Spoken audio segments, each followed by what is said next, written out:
Hi Kin, my name is Gonz and I'm a professional dungeon master. That means I run paid Dungeons & Dragons campaigns. DMing and professional DMing are two different creatures. If you've ever played D&D with friends, you'll know that the fun comes from hanging out, and most of the time the DM is elected by the friend group to take on that role. Paid D&D campaigns, however, differ in that the players have higher expectations of the DM who they've hired. As a result, I go to great lengths to make sure my games are engaging and impactful. Unfortunately, the official adventure makes that harder than it should be. This video is the first of many that I hope will help other DMs looking to transition to professional DMing or that want to improve on the official adventure's weaknesses. So what better way to start this series than to talk about the most run 5e campaign, Lost Mine of Phandelver.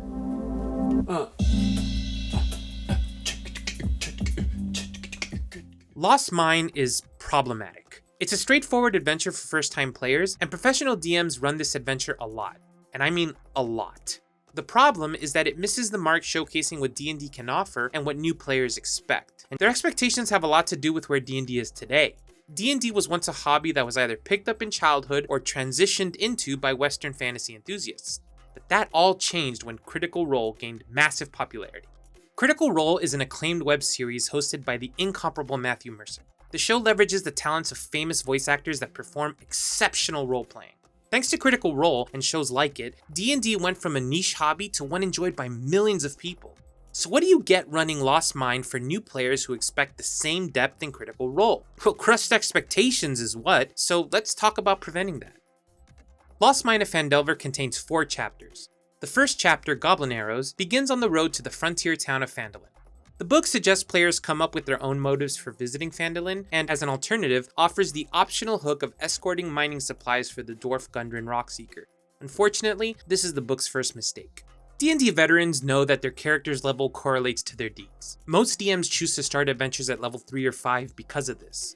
Lost Mine, however, begins at level 1, and the adventure hook caters to that notion. Unfortunately, this runs contrary to how most players view their characters.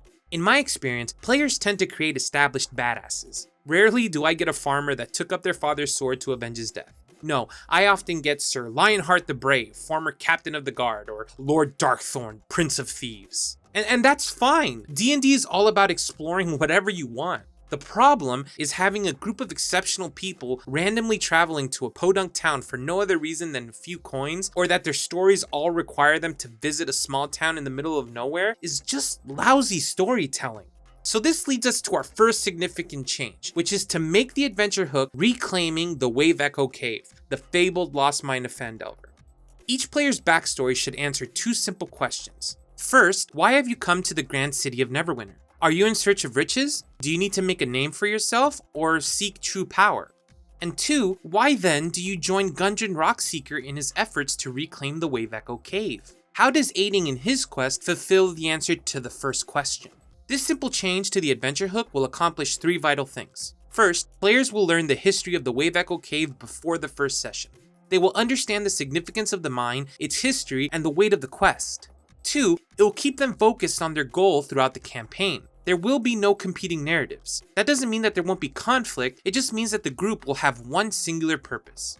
And 3, players get all the incentives they need to help Rockseeker throughout the campaign. So with our hook set, let's talk about character introductions. As I mentioned earlier, the chapter begins on the road to Phandelver. The book suggests DMs use this opportunity for players to introduce themselves. This is a terrible idea.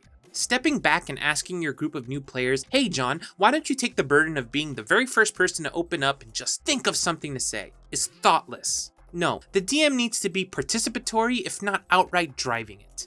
So let's make our second significant change. Insert a wagon driver NPC. Make up any NPC that you want. I use Brendan Cantor, a human stable hand from Neverwinter. He's young, spunky, and talkative to a fault. Brendan is going to serve 3 critical roles in our adventure. First, he'll place the burden of initiating roleplay on the DM. This should make the party feel more comfortable roleplaying. Second, Brendan Cantor will speak to each character to learn more about them. This allows the DM to guide players in providing important information about their character. And more importantly, it gives each player someone to talk to. Having them interact with the entire table before they interact with you can be intimidating. Your players have chosen you as their DM, which means they've accepted that you will be responsible for ensuring their collective emotional safety. You establish trust and encourage roleplaying if each player's first experience is with you. Then, roleplaying becomes natural and safe. The third role Master Brandon will serve is the emotional catalyst for our adventure. This is a great segue into the next section of the chapter, the Goblin Ambush. Shortly after introductions, players turn to Ben to find a pair of slain horses. This is the beginning of the adventure's first combat encounter. 4 goblins are waiting in the bushes to ambush any individuals that cross their path. Players must pass some stealth checks to determine whether or not the goblins surprise them. This is a minor complaint, but it's surprising how many DMs complain about TPKs, or total party kills, during this fight. Goblins are pretty simple enemies, but having 2 ranged goblins in half cover and freely disengaging can be very difficult for level 1 characters. Add the sneak attack component and the fight becomes deadly. It's far too early to test characters this way, so the third change will be to remove the sneak attack component and instead add the surprising death of Brandon Cantor. When the horses are first spotted, their cause of death should not be immediately noticeable. Instead, Brandon will mention that he's seen something like this before. Travelers' horses go lame and they just dispose of them and continue on. He asks a few players to move the horses off the road to continue. Hopefully, this will lower the player's guard, but as they approach the horses, they see the arrows and realize something is wrong. At that moment, you describe a black arrow flying out of the bushes. The players all turn to see their friendly wagon rider staring wide-eyed and lifeless, with a black arrow lodged in his chest. The goblins rush out before the players can react, and combat begins. You may argue that this is a needless death, but it's necessary. The death of our wagon driver establishes 3 critical points. 1. Death is very real. 2. These creatures are dangerous and evil. And 3. Gundren is in trouble and needs to be saved quickly. When the fight ends, the book gives you some options on what happens next. If players capture a goblin, it reveals they took Gundren Rockseeker to their king and his bodyguard Sildar Hallwinter to their hideout. If players don't capture a goblin, they're in the dark on what to do. They can investigate the horses and discover that they belong to Gundren and Sildar, but otherwise have no impetus to seek him out. The book suggests that the player can continue on to Phandelver, but that's a bad idea. We need to make a few changes here. First, we need to ensure that whichever outcome arises from the ambush, we point players towards this chapter's dungeon, the Cragmaw Hideout. If players defeat all the goblins, one of them should drop a note with instructions from their leader Klarg to capture Gundren and bring him to the hideout. If they capture a goblin, the goblin should reveal that Gundren and Sildar were both taken to the hideout. If the goblin tells players that Gundren is with their king, the natural follow-up question is, where's the king? You're forced to make up some lousy excuse about why this goblin wouldn't know where his liege is, or even worse, reveal it and somehow navigate your party away from jumping into chapter 3 immediately. No, this is a reveal much better suited for later. We need a sense of urgency to rescue the sole person that knows where the Wave Echo Cave is. Without him, there's no adventure. Second, we will remove any mention of the Black Spider, the adventure's villain, or of the Cragmaw Castle from the goblins. We don't want to throw that name out there yet and confuse players on who leads the Cragmaw goblins. Finally, if players lose the fight, the goblins should strip them of their gear and take them to the Cragmaw hideout. More on that later. The next section, the Goblin Trail, is a short trek through the forest with a couple of trap encounters. We don't need this to push the story forward, so let's remove it entirely. Instead, use the walk towards the Cragmaw hideout as an opportunity to take a short rest or some light role-playing. Now let's talk about the final section of the chapter, the Cragmaw hideout. We're going to keep the Cragmaw hideout dungeon pretty faithful to the book. The only major changes that we'll make are to improve the Klarg fight and pocket the Ymik and Klarg encounters. We're going to change their locations depending on the party's movement rather than having static placement. Originally, the paths of the hideout were split so players could either turn left towards Klarg or right towards Ymik. This is terrible narrative flow, so rather than restrict where players can go, we're simply going to have the Ymik encounter play first regardless of which direction they choose, and then point them towards the opposite section of the map to face Klarg. This allows us to reveal that only Sildar is here, and that Ymik will kill him unless players take care of Klarg. It's important that you clearly explain how precarious Sildar is in this situation. If you feel players are knocking out these goblins quickly, then fill Ymik's room with them. There is no threat if the players can easily deal with the situation. Offer the players assurance that Ymik will spare Sildar. He should not backstab them. That would set a tone of distrust against NPCs for the rest of the campaign. If captured earlier, the goblins bring the players to the hideout directly to Ymik and offer the same quest, with the promise of returning their gear. It just keeps the story moving along. Klarg, as written, is just a bugbear with a wolf pet. We need to spice this up a bit. We can't go too overboard since players are still level 1, so we're just gonna raise the HP a bit, get rid of the wolf, and add a lair and legendary action. First, bring it down. At the start of the encounter, Klarg will take his Morningstar and slam it against the wall of the caverns, causing the ceiling to partially collapse. This should only target one creature. The creature must pass a DC 15 dexterity saving throw or take 1d8 bludgeoning damage, become restrained, and knocked prone under the stone. You should purposely aim for non-dexterous characters to maximize the potential of taking them out for the fight or causing a distraction in rescuing them. Don't use this too much, obviously, just have it as your difficulty check to keep the battle dangerous. Next, take this. If Klarg is in low health, he takes his Morning Star and slams it into the ground, creating a thunderclap. All creatures in the room must roll a DC 15 Constitution saving throw or take 1d8 thunder damage. You should only use this once. If the players lose to Klarg, then unfortunately it's a TPK, so try to make the encounter thrilling without downright killing them.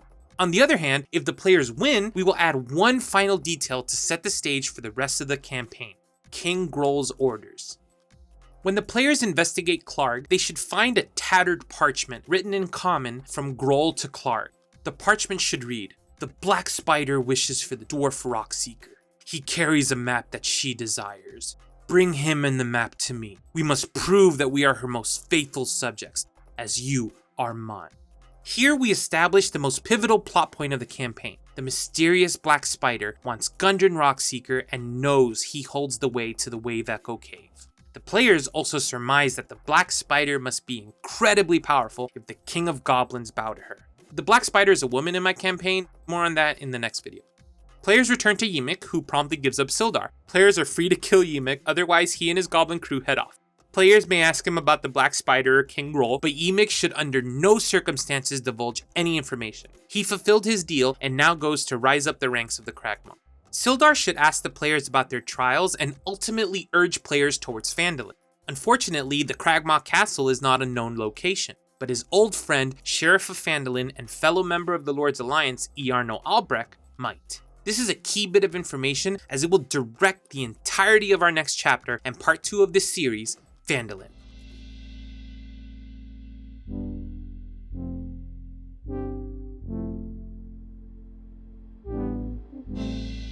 Let's do a quick recap of all the changes we made to Goblin Arrows.